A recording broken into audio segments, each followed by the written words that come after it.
Koutou i te whānau, kia orana. It's Whaea Bec back here again in my little art studio in the middle of a Northland paddock where you can probably hear cows mooing and my dog barking outside, but don't worry about them. I hope you're ready to make some really cool art mahi again today. And I was thinking about you last night and wondering how you got on with your nameplates yesterday. I hope you found some materials and had a good time creating your nameplate for your first artifact in your time capsule. So I've just put a few of the examples from yesterday up on the wall behind me, and tomorrow will probably be today's work. So what are we going to need for today? Yesterday we talked about different materials that you could use, and I suggested that you could use a paper shopping bag, or it could be a cereal box. I tend to have a lot of chocolate, so it could be a box opened up and you can use that surface to draw on.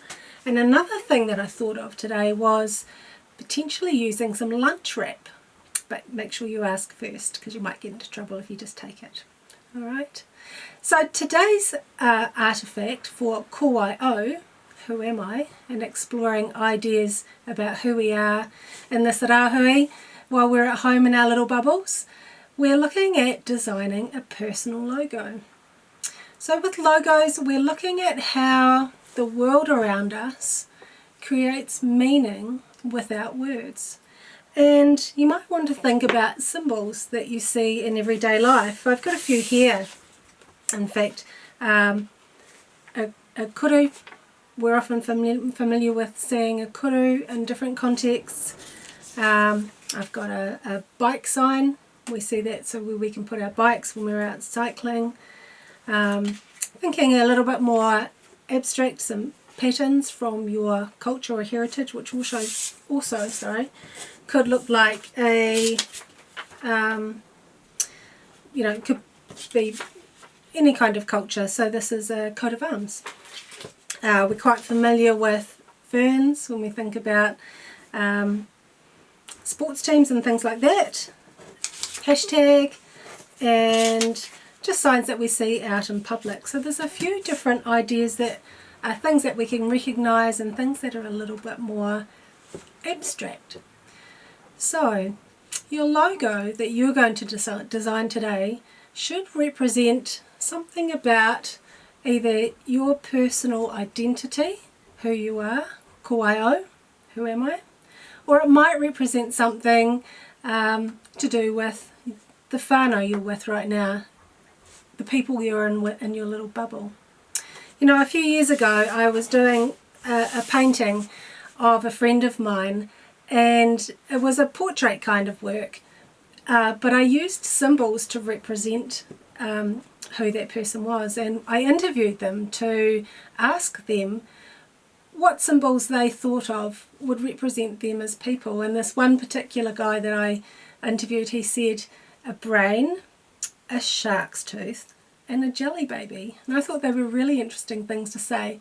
He wouldn't actually tell me what they meant, and that's okay. That's up to him to have things that represent him, but I just thought that I'd share that with you. It can be absolutely anything that you use as subject matter, the things that we're going to draw to represent you or your whānau.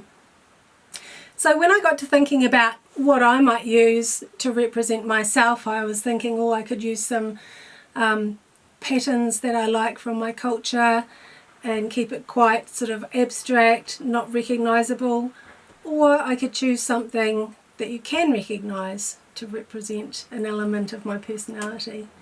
And so what I chose to use was an elephant, and I just happen to have this elephant here at home.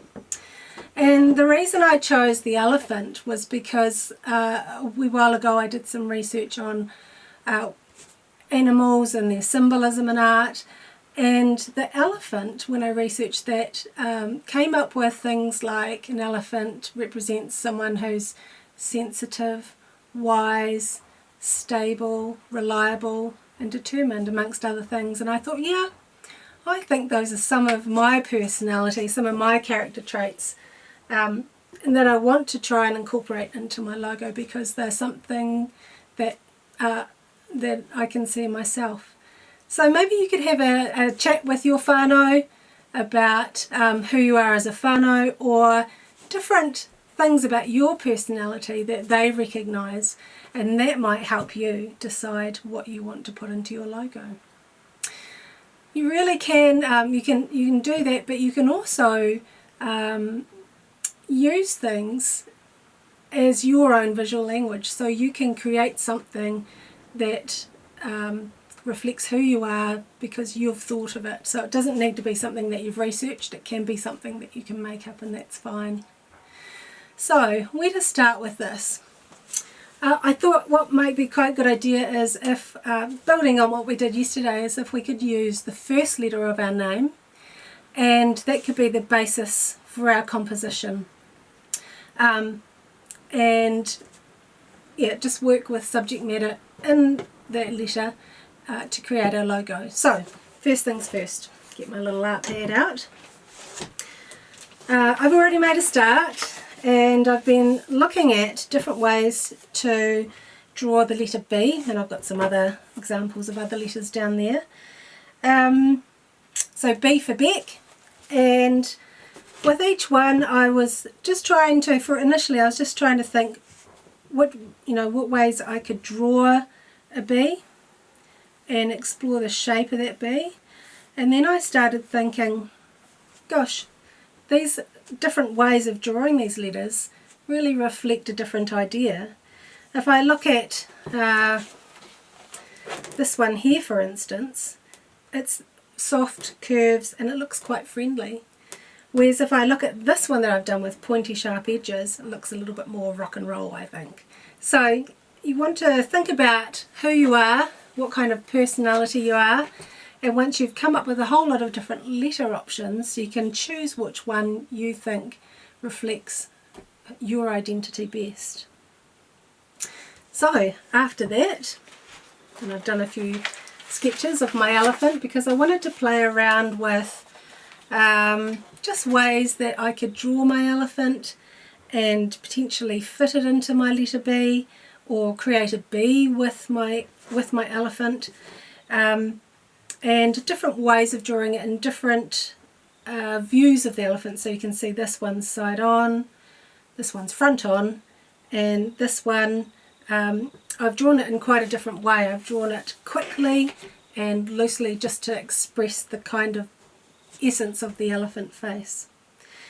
So it's a good idea for you, and if you've done any sort of design work, to play around with different options and come up with the best, looking at your options and thinking, yep, that's the best one that I think I like and that represents me for my logo.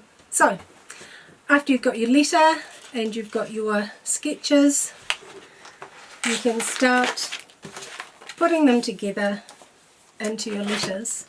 So I've already made a start, of course, just different ways of combining my elements together and creating a composition.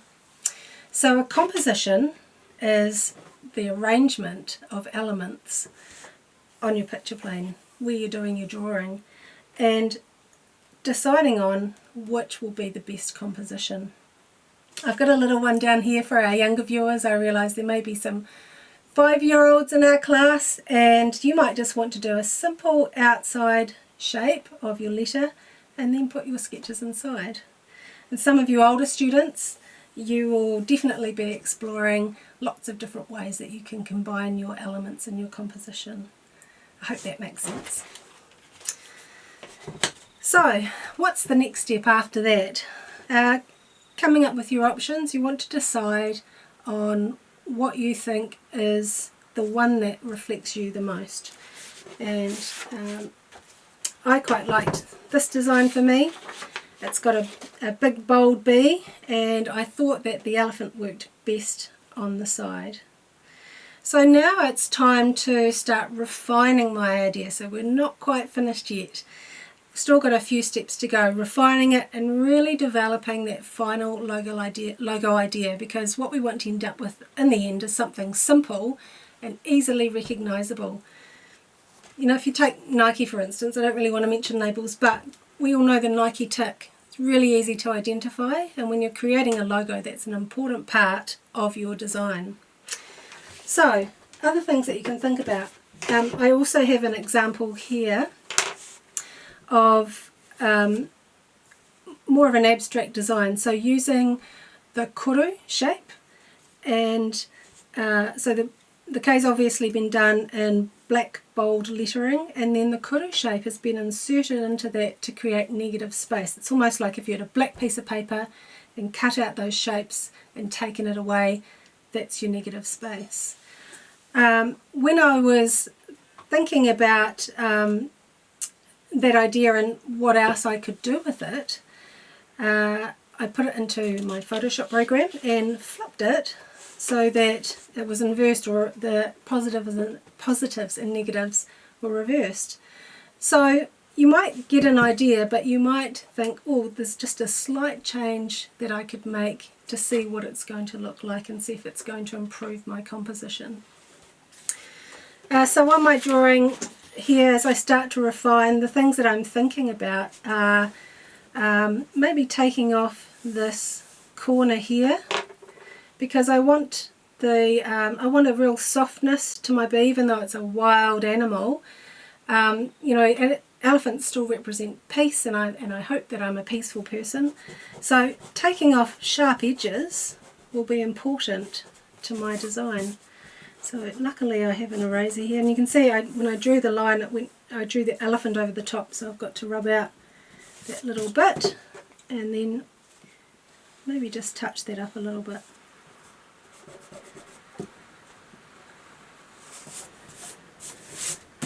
And as you can see, just by taking off that corner, it has changed my letter somewhat. So what I'm going to do now is just play around with, I might trace this a few times, and actually that lunch wrap could come in really handy for that, because it's nice and thin, and I'll be able to trace really easily. And that's a good way of, when you can trace it, make a quick drawing and try lots of different things. Try, you know, thinking about positive and negative space, what you're going to colour in, what you're going to leave white, and then I might even do a good copy in a marker pen later on. So I hope that's enough information for you to start your ko-wai-o, who am I, logo today for our time capsule. I've got my time capsule here, and I've got my first piece from yesterday, my nameplate. Hopefully you've got yours somewhere safe. And I'll sign off for today, and I'll see you tomorrow. I'm going to carry on with my drawing. Ngā mihi nui, kia mā nuia. All the best, and I look forward to seeing you tomorrow. Bye for now.